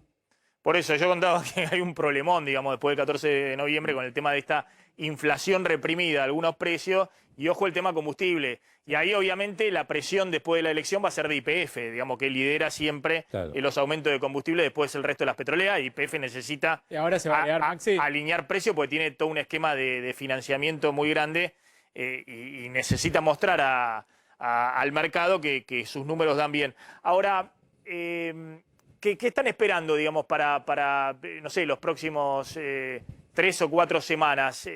¿El gobierno va a continuar con el congelamiento y en algún momento va a haber nuevamente aumento de combustibles? Bueno, nosotros lo que estamos esperando primero, Maxi, es que haya combustible en las estaciones de servicio. Como presidente de la Confederación, bregamos por todas las estaciones del país que tengan producto para poder vender. Eso se tiene que encargar la Secretaría de Energía. Es decir, tiene que garantizar el abastecimiento. Ahí sí te tienen que aplicar ley de abastecimiento, digamos, para que esté el producto. Claro, el Darío Martínez se debería encargar de que no haya desabastecimiento en ninguna estación de servicio. De hecho, nosotros estamos enviándole un informe de todas las estaciones de servicio que tienen problemas. Pero paralelamente a eso, lo que queremos es que tener una situación que nosotros tengamos previsibilidad, porque nosotros como estacioneros vendemos un producto que está bien, que sea congelado para poder frenar la inflación. Sí. Pero los índices nuestros dicen que la inflación, el combustible hace 6 meses que no se actualiza y la inflación siguió igual. Evidentemente que los combustibles tienen una incidencia directa, pero no es tan ese mito de que apenas aumenta el combustible, aumentan todos los productos de la canasta básica. La inflación siguió, yo creo que pasa por otro lado la inflación y no solo por los combustibles. Bien. Si a mí me preguntan, yo quisiera que no aumente nada, que no aumenten los combustibles, que no aumente nada ningún producto de la canasta básica, que no tengamos inflación. Sí. Pero bueno, si hay inflación... Es la realidad. A ver. Está claro, está claro. Te dice, bueno, con este esquema de precios tenemos un problema de abastecimiento, no se puede sostener por mucho tiempo más. Bornoroni, gracias, muy amable. Gracias a ustedes, hasta luego, un gusto. Ojo con ese tema, otro tema más que queda para después del 14. Recordemos que alimentos también van a quedar pisados hasta las elecciones, hasta enero. Tenés energía, tenés por supuesto el dólar, o sea, tenés como un cóctel importante de precios que están pisados. De temas que quedan para después. Fíjense la declaración de Larreta y ahora la analizamos. Una declaración fuerte con el tema inflación. La tenés ahí, Claudio. Dijo Larreta, sí. Sí, la inflación es un problema complejo, no tiene una sola causa. Uy, se me fue. Hay un tema de emisión monetaria, hay un tema de competencias, hay un tema de monopolios. Hay que ir en contra de los monopolios para que haya verdadera competencia. Los monopolios no ayudan a bajar la inflación. Sí. Declaraciones fuertes que hace Horacio Rodríguez Larreta incluso fueron replicadas por parte del gobierno y decían como comandante Che Larreta, una cosa así, decían desde el gobierno haciendo una ironía sobre Larreta hablando en contra de las empresas. ¿Cómo lo ves a Larreta? Por ahí en este tema, más allá de la discusión, digamos, de las causas de la inflación, se lo ve a un Larreta que en algunos temas prefiere un poco no vender soluciones fáciles, sino está pensando en cómo sigue la situación para adelante. Digo, contrasta con el tema de Macri previo a la campaña del 2015, decía la inflación, lo más fácil de todo. Lo resolvés, está el video, da vuelta por todos lados. Larreta no parece ir con ese discurso, ¿no? Y todavía faltan 2 años, podría, si quisiera, todavía está lejos del poder, ir con un discurso, si se quiere, más electoralista. A ver, primero, lo hilo también con la elección sobre la votación sobre etiquetado, ¿no? Sí. Que me parece hace 2 semanas parecía que Juntos no podía votar jamás esa ley y sin embargo hay una revisión del tema y la atención de que es una demanda del electorado. Después podemos ver si la ley es buena, mala, no quiero entrar en esa discusión, pero la verdad que no entiendo, no soy nutricionista y no entiendo el tema, pero evidentemente hay una revisión de que hay una parte de la sociedad que demanda en ese sentido. Y después me parece que Larreta tiene una lectura más compleja que la que tenía Mauricio Macri, más política, no quiero decir más compleja, más política de la que tenía Mauricio Macri, acerca de cómo se resuelven los problemas en la Argentina, que los problemas no se resuelven solamente desde una mirada, de una óptica de un economista, sino que todos los problemas también tienen un componente político. Entonces, le está agregando a la discusión sobre la emisión, que Diego Santilli quedó el otro día medio en offside ahí con un periodista discutiendo, quedó enganchado en la discusión si la inflación era sobre emisión, y él está tratando de asumir que es una cuestión más compleja. Porque muchos se preguntan, y esta es la gran duda, digamos, ¿cuál es la revisión que hace Juntos de su experiencia de gobierno y en qué va a cambiar? Porque tampoco fue una experiencia tan exitosa. Por algo la sociedad, 4 años después, votó prácticamente a los mismos que había pedido que se vayan 4 años antes. Entonces, algo hay para revisar ahí. Yo creo, en línea con lo que vos señalás, que la primera revisión es que no hay soluciones fáciles, que parece que es lo que la Argentina está necesitando, ¿no? En parte decir, bueno, esto no se resuelve fácilmente porque un problema que lleva más de 10 años, 15 años de resolución, quiere decir que no se resuelve fácilmente y que ningún gobierno lo va a resolver de la noche a mañana. Ahora vamos a hablar también de lo que habló del tema de los consensos políticos y el mensaje que envió también a la interna del gobierno respecto a con quién debieran hacerse o no acuerdos políticos después de la elección. Tanda, ya volvemos. Bueno, miren lo que acaba de pasar, ¿no? Acaba de tuitear Roberto Feletti, el secretario de Comercio, que acaba de tomar una nota que aparece en La Nación de lo que decíamos recién, de Horacio Rodríguez Larreta, hablando de la inflación. tenemos que ir sobre los monopolios para que haya una verdadera competencia. La declaración de Larreta que estábamos comentando sobre el tema monopolios y precios. Lo retuitea Feletti, el secretario de Comercio del gobierno, y dice, vos sabés que sí, le pone sí con el hashtag sí, que es el lema de campaña del Frente de Todos. A ver, voy a decir algo antipático, pero para que lo entienden, obviamente Larreta y demás, y el propio Feletti lo entienden, pero para que entienda que ni Larreta ni Feletti tienen razón en este punto. El tema de los monopolios es obvio que en un sistema capitalista y un sistema de mercado es fundamental que haya leyes de defensa de la competencia, como tiene Argentina, y un tribunal de defensa de la competencia que persiga los monopolios, como existe en Estados Unidos, en Europa, en Chile, no solamente los monopolios, sino los oligopolios, pocas empresas con posición dominante que fijan precios elevados. La inflación no tiene que ver con los monopolios, porque todos los países del mundo tienen monopolio y todos tienen regulaciones antimonopolio que funcionan mejor o peor. En la Argentina es cierto, mientras los políticos hablan en contra de los monopolios y demás, en realidad funcionan bastante mal las instituciones de regulación, con mucha contaminación de intereses sectoriales y con poco profesionalismo, o por lo menos no se ha aplicado la Ley de Defensa de la Competencia. Argentina tiene desde el año 99, copiada de los Estados Unidos de manera profesional. Ahora, eso tiene que ver con los niveles de precios de una economía, digamos, de que la empresa le quite el excedente del consumidor, los pesitos del bolsillo al consumidor. Pero uno puede tener niveles de precios muy elevados y una inflación muy baja, es decir, que la variación de precios sea muy, muy baja. La inflación es un fenómeno macroeconómico que habla de los desequilibrios enormes de una economía. Por eso la Argentina tiene 52% de inflación y Chile tiene 3% de inflación. O Perú tiene 2-3% de inflación. O Brasil, después del shock externo de precios y demás de commodity, tiene 8% de inflación. Donde también hay monopolio, oligopolio y demás, y tratan de regularlo como en todas partes del mundo. ¿Qué quiero decir con esto? Que más allá del jueguito de Feletti, de Larreta y demás, hay que entender bien cuál es el problema de fondo de la inflación. En algún momento tiene que haber un acuerdo político para aplicar políticas macroeconómicas de consenso que sean sostenidas en el tiempo para que Argentina pueda tener baja inflación. El tema de los monopolios y los oligopolios es algo que ya se saldó en la Argentina como discusión y que hay que aplicarlo profesionalmente. Tenemos una ley de defensa de la competencia del año 99 con el gobierno de la Rúa, o de Menem. Perdón, bueno, vamos a chequear ahora si es en el 99 o fue en el año 2000 la ley de defensa de la competencia. Pero bueno, es de principio de siglo la ley de defensa de la competencia que tiene la Argentina con la creación del Tribunal de Defensa de la Competencia que planteaba todo un tribunal con capacidades profesionales y demás. De todas maneras... 99. Desde el año Agosto 99. Es decir, es de Menem. Es del final del gobierno de Menem. Lo que pasa es que me quedé mucho en la cabeza porque evidentemente hubo consenso alrededor de esa ley y había, digamos, profesionales después del gobierno de la Rúa, que economistas muy reconocidos en tema de defensa de la competencia a nivel internacional. Tito Vinograd es uno, que se formó en Francia, que trabajaron mucho con el tema de defensa de la competencia en la Argentina en términos teóricos. Después había que ver cómo se aplicaba.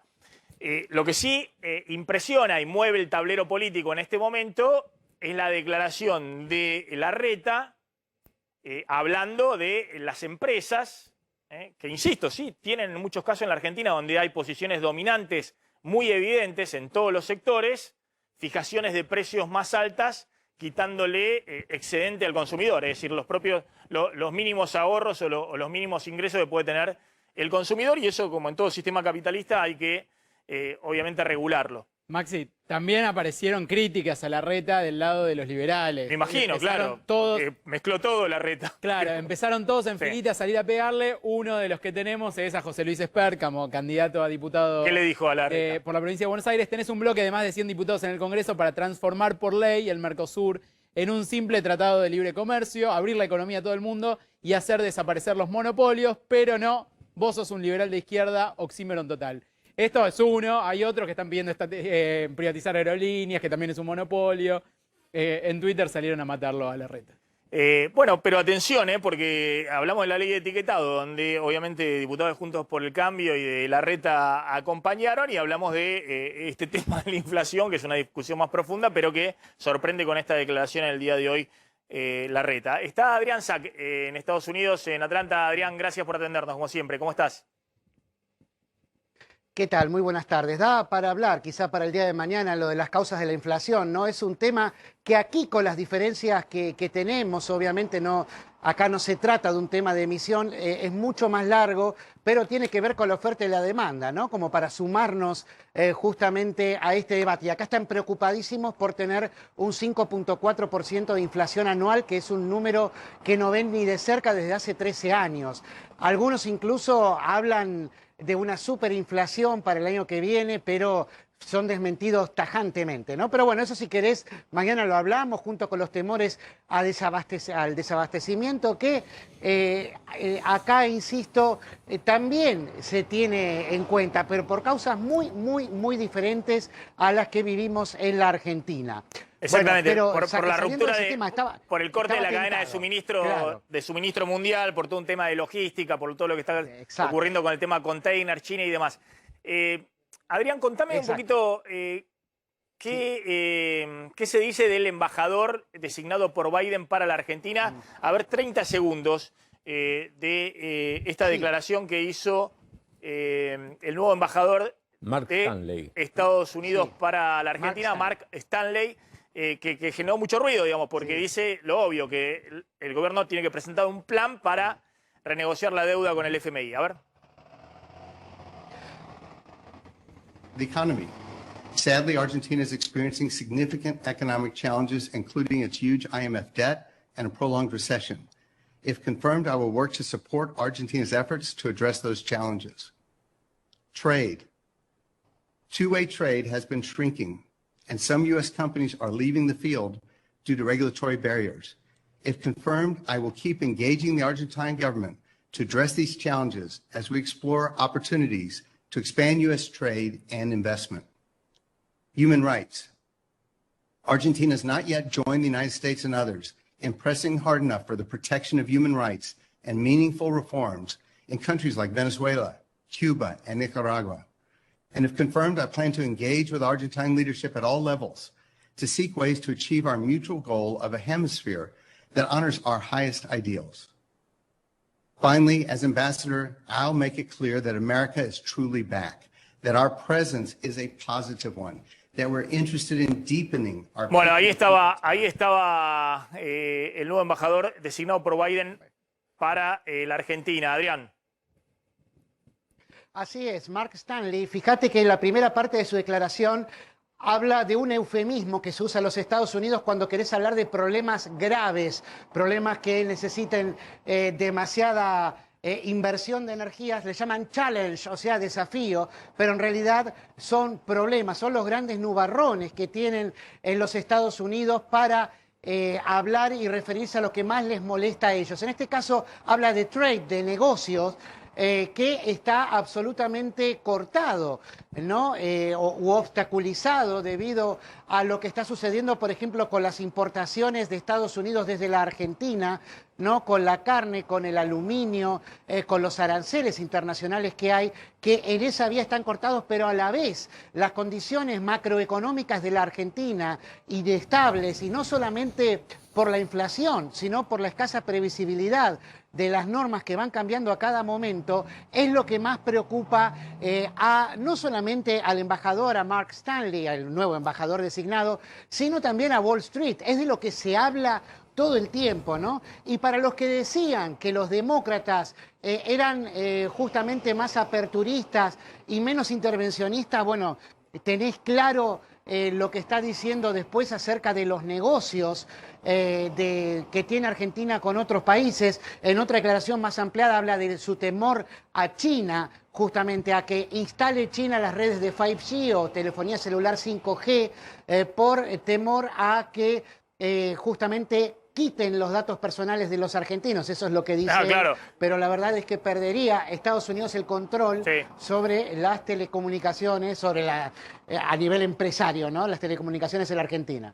Sí, sí, muy claro, lo punteó toda la agenda, digamos, puso también Venezuela, Cuba, Nicaragua, cuál va a ser la posición del gobierno argentino, Y lo que vos decías también, el tema de los chinos y el tema del FMI, diciendo que hay una deuda enorme y que ahí es necesario que el gobierno defina un plan.